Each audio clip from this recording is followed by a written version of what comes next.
Hello everyone. आज हम लोग एक कैलेंडर का प्रोग्राम बनाने वाले हैं जहाँ पे हम लोग यूज़र से इनपुट लेंगे ईयर, और उस ईयर के अकॉर्डिंगली हम उस पर्टिकुलर ईयर का पूरा कैलेंडर यानी कि 12 मंथ्स शो करेंगे। ठीक है, तो इसको पहले हम लोग देख लेते हैं करना क्या है।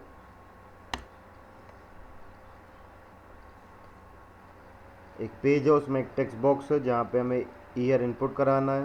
उसके बाद एक बटन है जिसको क्लिक करने पे हम लोग कैलेंडर को शो करेंगे। जैसे मान लेते हैं रिसेंट ईयर चल रहा है 2020, तो कैलेंडर पे हमने क्लिक किया इनपुट करने के बाद तो पूरा कैलेंडर यहाँ डिस्प्ले हो गया। फॉर्मेटिंग कुछ भी हो सकती है। मैंने 4x3 की मैट्रिक्स बनाई है, यानी कि 4 कॉलम्स हैं, 3 रोज़ हैं। आप लोग जितने चाहे उतने कॉलम्स कर सकते हैं, जितने चाहे उतने रोज़ कर सकते हैं। दिखाना हमें ये 12 मंथ्स को है, तो ये डेवलपर पे है कि वो किस तरह से कोड करना चाहता है। बेसिक लॉजिक क्या है हमारे पास कि हमें सबसे पहले ट्राई करना है कि हम किसी एक मंथ को सक्सेसफुली डिस्प्ले करा लें। अगर हमने एक मंथ करा लिया जो फर्स्ट मंथ होगा ईयर का, ऑटोमेटिकली अगर हम लूप लगाएंगे 12 टाइम्स तो बाकी सारे मंथ्स डिस्प्ले हो जाएंगे। अब कॉन्सेप्ट वाइज लॉजिकल पार्ट इसमें क्या है। सबसे पहले कुछ चीज़ें हमें ध्यान देनी होंगी जो जावास्क्रिप्ट में पहले से हैं। जैसे कि आपका डेट ऑब्जेक्ट है, जो कि बहुत यूज़फुल है जब हम कैलेंडर या फिर इवेंट कैलेंडर या नॉर्मल डेट ऑफ बर्थ इन सब चीज़ों का यूज़ करते हैं। तो ये डेट ऑब्जेक्ट बहुत यूज़ आता है। हमें करंट डेट देनी है या हमें किसी भी पर्टिकुलर डेट को इनपुट करा के उस दिन कौन सा डे होगा। जैसे मान लेते हैं अगर 1 फरवरी 2020 है तो उस दिन कौन सा दिन था, तो उस दिन सैटरडे था। तो इन सब को अगर हमें डायरेक्टली पता करना है तो यहाँ पे प्री डिफाइंड मेथड्स हैं। उन मेथड्स का हम यूज़ तभी कर सकते हैं जब हमें डेट ऑब्जेक्ट के बारे में पता हो, क्योंकि वो सारे के सारे मेथड्स डेट ऑब्जेक्ट के। ठीक है, तो वैसे तो बहुत सारे हैं, हम लोग कुछ का यहाँ यूज़ करेंगे तो मैं उसको आपको डेमोन्स्ट्रेट कर दूंगा, बाकी आप लोग अपने आप स्टडी कर लीजिएगा। फर्स्ट ऑफ ऑल, अगर हमें यहाँ पे डेट का ऑब्जेक्ट बनाना है तो हमें न्यू कीवर्ड का यूज़ करना होगा। New date creates a new data object date object with the current date and time. यानी अगर हमने कहीं पे न्यू डेट पैरेंथेसिस लिख दिया है तो ऑटोमेटिकली जो हमारा करेंट डेट एंड टाइम है वो हम डिस्प्ले करा लेंगे।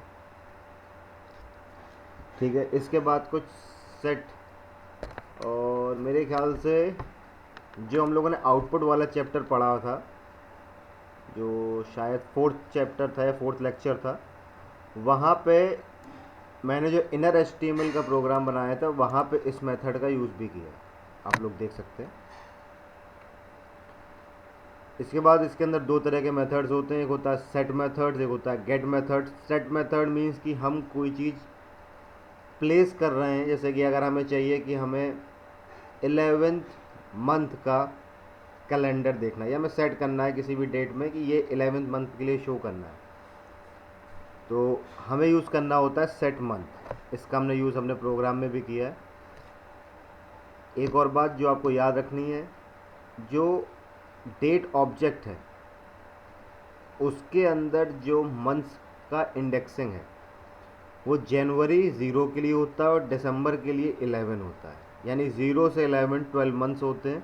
0 आपके जनवरी को सिम्बलाइज़ करता है और 11 आपके दिसंबर को सिम्बलाइज़ करता है। इसके बाद हम लोग गेट मेथड का यूज़ करेंगे। गेट मेथड में हम लोग जो दो मेथड यूज़ करेंगे वो होगा आपका गेट डेट और दूसरा होगा गेट डे।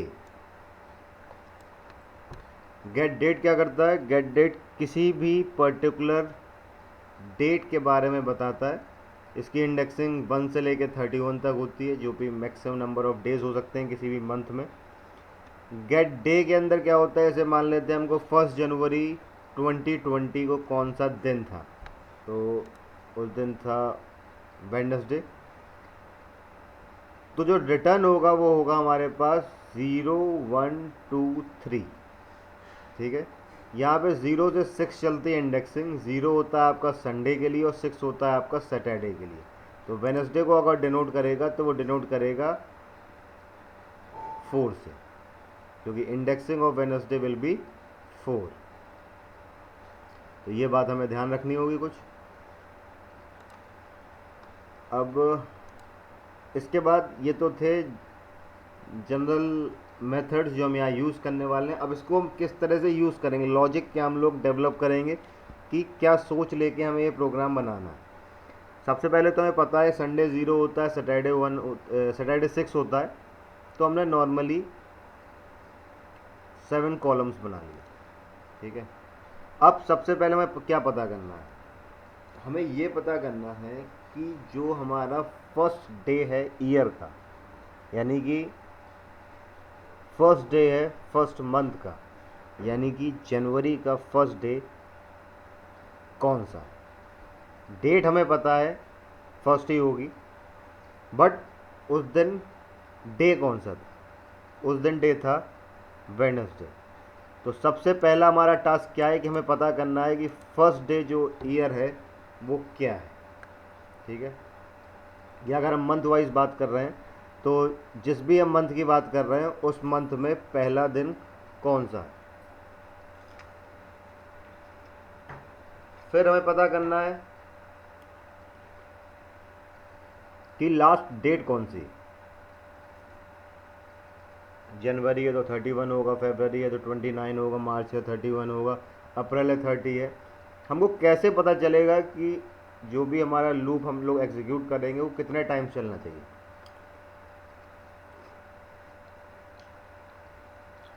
इसके लिए हम लोग क्या करेंगे, यूज़ करेंगे गेट डेट का। यहाँ पे हमने यूज़ क्या किया 1 पे, क्योंकि हमें दिन पता करना था, डे पता करना था, तो हमने यूज़ किया गेट डे। या हमें लास्ट डेट पता करनी है तो हम लोग यूज़ करेंगे गेट डेट, ठीक है। इसके बाद जैसे ही वो दिन ख़त्म हो जाएगा, मतलब हमारा मंथ ख़त्म हो जाएगा, सारी डेट्स हो जाएंगी, उसके बाद मैंने स्टार स्टार स्टार से उसे जितने भी ब्लैंक स्पेसेस हैं उनको सिंबलाइज किया है। अब यहाँ मैंने 42 ब्रैकेट्स क्यों लिए हैं, मतलब जो मैंने स्पेसेस लिए हैं वो 7 कॉलम 6 रोज हैं। तो 42 इसलिए लिए हैं क्योंकि अगर मान लेते हैं कोई मंथ ऐसा होता है जहाँ पे फर्स्ट डेट सैटरडे को होती है, तो ऑटोमेटिकली जो 31 डेज होंगे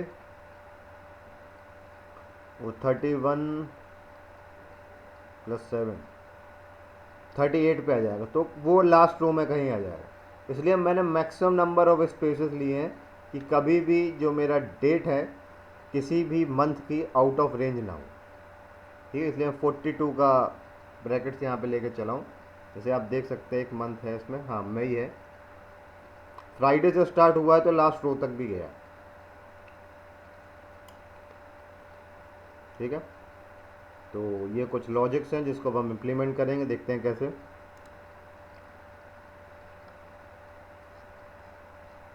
सबसे पहले एक टेक्स्ट बॉक्स बनाया, उसका नाम रखा ईयर, आईडी का यूज़ करके, प्लेस होल्डर का यूज़ करके उसमें लिखा enter year y y y y, demonstrate किया कि आपको फुल ईयर मेंशन करना है।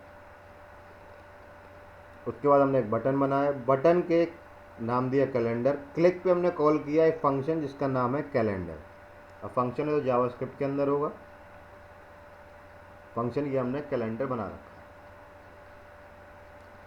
अब सबसे पहला हमारा काम क्या होगा कि हमें उस टेक्स्ट बॉक्स से वैल्यू रिट्रीव करनी है। क्यों? क्योंकि हमने आईडी का यूज़ किया है तो हम यूज़ करेंगे document dot gate element by ID text box name dot value. इसको हमने सेव कर लिया एक वेरिएबल en नाम का, ठीक है। फिर यहाँ पे क्या है, मैंने जनवरी फरवरी मार्च अप्रैल लिखा हुआ है, लेकिन अभी मैंने आपको बताया कि जो सेट मंथ होता है या कोई भी जावास्क्रिप्ट के डेट ऑब्जेक्ट के अंदर वैल्यू होती है जो भी मंथ को डेमोन्स्ट्रेट करती है वो होती है इंडेक्स 0 से 11। तो उनकी वैल्यूज़ मैं डिस्प्ले नहीं करा सकता था। क्यों? क्योंकि वो मेथड जो हमें रिटर्न करता है वो एक इंटीजर वैल्यू रिटर्न करता है जो 0 से 11 तक कहीं होती है।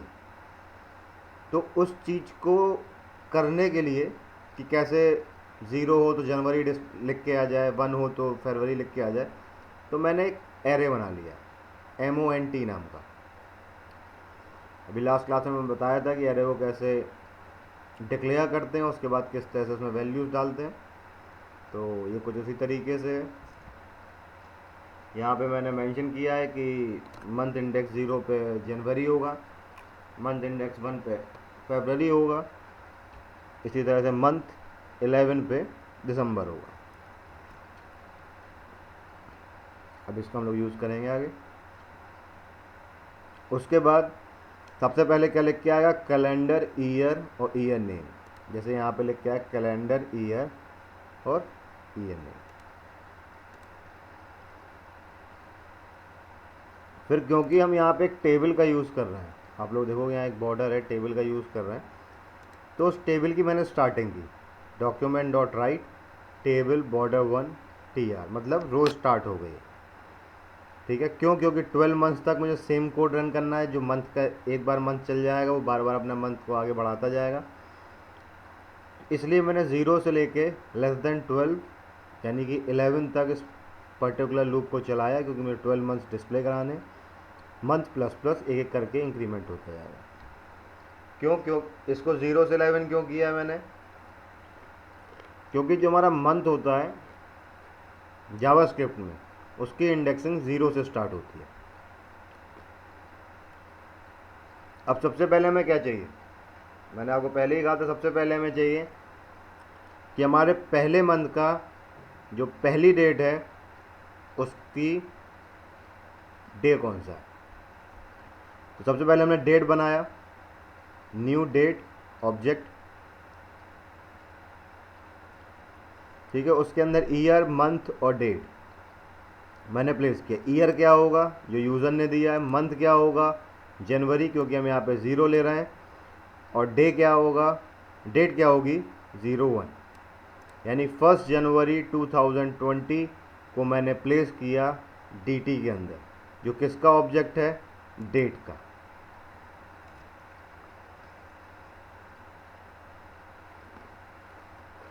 ठीक है, इसके बाद मैंने एक वेरिएबल लिया फर्स्ट डे, कोई भी नाम ले सकते हैं, थोड़ा अच्छा लगे तो मैंने फर्स्ट डे लिया है।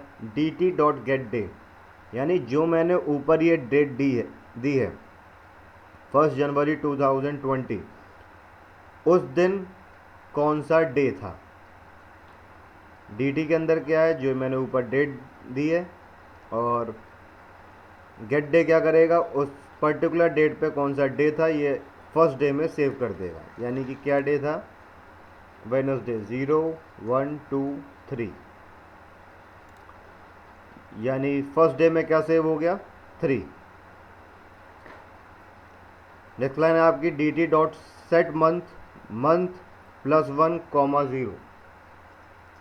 ये क्या करेगा, क्योंकि हमारा दूसरा टास्क क्या था, दूसरा टास्क हमारा ये था कि हमको लास्ट डेट का पता करना था कि उस मंथ में लास्ट डेट क्या है। तो लास्ट डेट का पता करने के लिए कोई मेथड तो है नहीं हमारे पास, बट हम क्या करेंगे, अगर हम नेक्स्ट मंथ में जाके, नेक्स्ट मंथ +1 क्या हुआ, 1 यानी कि फरवरी, फरवरी में (0), फरवरी में 1 के पहले क्या होगा, प्रीवियस 1 की मंथ की लास्ट डेट। अगर यहाँ पे लिखा होता मंथ +1 (1), तो वो सिंबलाइज करता आपको फरवरी 1। बट अगर यहाँ लिखा है मंथ +1 (0), तो ये सिंबलाइज कर रहा है फरवरी में 1 से पहले कौन सा दिन था। तो 1 से पहले कौन सा दिन था, जनवरी का लास्ट डे। तो वो वैल्यू कहाँ पे आ गई अब, DT के अंदर। DT के अंदर क्या आ गया, 31 जनवरी 2020। ठीक है, अब लेकिन हमें रिट्रीव करना है, तो हमने यूज़ किया DT डॉट गेट डेट, तो यहाँ से हमें वो 31 मिल गया। यहाँ पे पूरी डेट थी DT के अंदर, फिर DT डॉट गेट डेट, यानी हमें सिर्फ वो डेट चाहिए, डेट यानी कि वो नंबर चाहिए उस दिन कौन सा डेट थी। तो अब लास्ट डेट के अंदर वैल्यू आ गई 31। ठीक है, यानी यहाँ पे वैल्यू आ गई 3 और यहाँ पे वैल्यू आ गई 31। अब क्योंकि हमें डेट्स चाहिए तो हमने एक रैंडम वेरिएबल बना दिया DTE नाम का, जिसकी वैल्यू रखी 1। अब यहाँ पे मैंने क्योंकि 4 लिया है, 4 कॉलम्स है, तो मैंने इसलिए यहाँ पे लगा दिया if month is equal to 4, month is equal to 8। इन दोनों में से कोई भी कंडीशन ट्रू होगी तो जो हमने यहाँ पे जो हमने टेबल स्टार्ट की थी,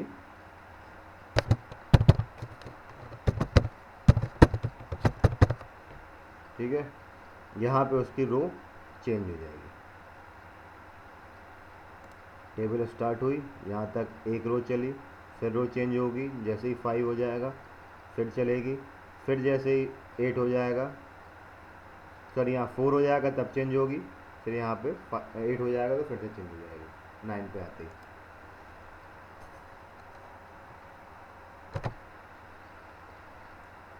ठीक है, तो ये सिंपल रो चेंज के लिए लिखा हुआ है।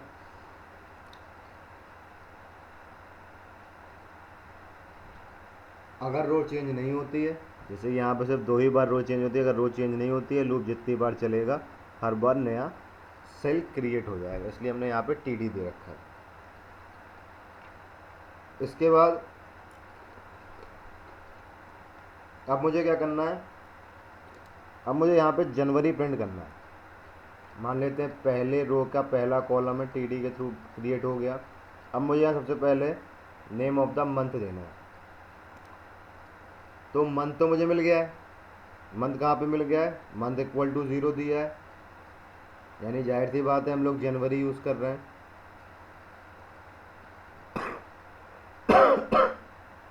या चलो हम उसका यूज़ नहीं करते हैं, हम गेट मंथ का यूज़ कर लेते हैं, जहाँ पे हम मंथ की वैल्यू को भी रिट्रीव कर लेते हैं डेट से। ठीक है, तो DT डॉट गेट मंथ क्या करेगा, आपको वैल्यू रिटर्न करेगा उस मंथ की वैल्यू क्या है आपकी 0। ठीक है, तो यानी MONT 0 क्या डिस्प्ले करेगा, MONT 0 डिस्प्ले करेगा आपका जनवरी। तो यहाँ पे मैंने जो एरे क्रिएट किया था वो इसीलिए किया था कि जो भी मंथ चल रहा है उसकी वैल्यू को मैं फेच करूँगा और उसको एज अ इंडेक्स यूज़ करके इस एरे में से वो नेम डिस्प्ले कर दूँगा। क्यों, क्योंकि गेट मंथ या डेट का कोई भी जो मेथड है वो एक इंटीजर वैल्यू रिटर्न कर रहा है और मुझको एक स्ट्रिंग वैल्यू उसके करस्पॉन्डिंग डिस्प्ले करानी है जो उसको सिंबलाइज कर सके। ठीक है, तो सिंपल सा एरे का यूज़ करके मैंने मंथ का नेम डिस्प्ले कराया है। यहाँ पे मैंने इंडेक्सिंग के लिए गेट मंथ का यूज़ किया है। DT वो डेट है जिसके लिए हम लोग वर्क कर रहे हैं। इसके बाद डॉक्यूमेंट डॉट राइट। अब इस सेल के अंदर भी मैंने एक टेबल क्रिएट की है। ये संडे से लेके इस स्टार तक ये एक टेबल है जहाँ पे 1 2 3 4 5 6 7 रोज हैं, 7 कॉलम्स। ठीक है, तो मैंने उसको स्टार्ट किया, टेबल TR TD, फिर संडे, फिर दूसरा TD मंडे। इस तरीके से मैंने जो ये सारे वैल्यूज़ को लिखा है इसके लिए ये पर्टिकुलर लाइन। अब टेबल तो बन गई, अब मुझे वैल्यूज़ बननी है। ठीक है, अब वैल्यूज़ बननी है तो यहाँ पे भी हमारे पास 2 काम है। पहला, जैसे ही सैटरडे आ जाए रो चेंज हो जाए। दूसरा, जो भी ब्लैंक स्पेसेस है वहाँ स्टार प्रिंट हो जाए और जो भी सही प्लेसेस है वहाँ पे नंबर्स लिख जाएं 1 2 जो भी लास्ट डेट। हमने पता किया था यूजिंग गेट डे कि फर्स्ट को वेडनेसडे। ठीक है, तो और दूसरा क्या लॉजिक है कि हर 7 जब भी आएगा, 7 जब भी आएगा हमें रोज चेंज करनी है। तो यहाँ पे मैंने वही किया, if I mod 7 is equal to 0, I क्या है, हमारा एक वेरिएबल है जो 0 से स्टार्ट हो रहा है। आई जब भी 7 होगा, हम लोग संडे से स्टार्ट कर रहे हैं अपना कैलेंडर, तो जब ये आई 7 होगा तो वो अपनी रो को चेंज कर देगा। 7 कब होगा, 0 1 2 3 4 5 6, जैसे ही वो 7 होगा उसे नीचे आ जाना चाहिए। ठीक है, तो मैंने वही लगाया, if I mod 7 is equal to 0, यानी जब 7 होगा, जब 14 होगा, जब 21 होगा, जब 28 होगा, तो वो अपने रो को चेंज करेगा। ठीक है, पुरानी रो को क्लोज करेगा, नई रो को ओपन करेगा, तो यानी कि यही सिंटेक्स होता है रो चेंज करने का। अब दूसरा इफ़ क्यों लगाया मैंने, दूसरा इफ़ लगाया मैंने सही डेट्स को फिल कराने के लिए। अगर 1 है, और 1 जो था वो कब हुआ था, वेडनेसडे को, यानी कि 3rd को। जो वैल्यू हम लोगों ने गेट डे में डाली थी, यानी फर्स्ट डे में डाली थी यूजिंग गेट डे, वो क्या थी, 3 थी। जो हमने फर्स्ट डे में वैल्यू डाली वो क्या है, 3 है। तो आई जब तक 3 नहीं हो जाएगा,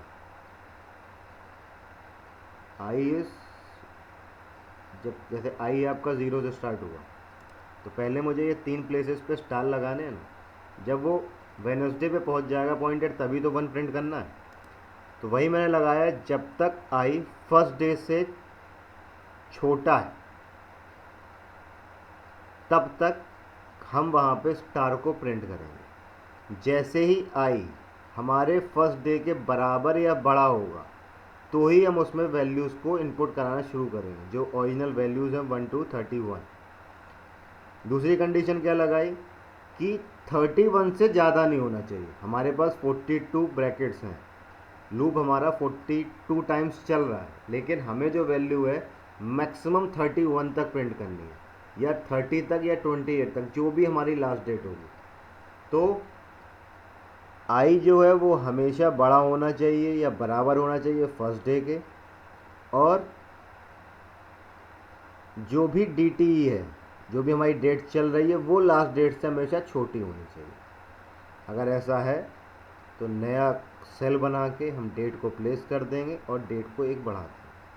अगर ऐसा कंडीशन नहीं ट्रू हो रही है तो हम क्या करेंगे, उस प्लेस पे हम स्टार को प्रिंट करा देंगे।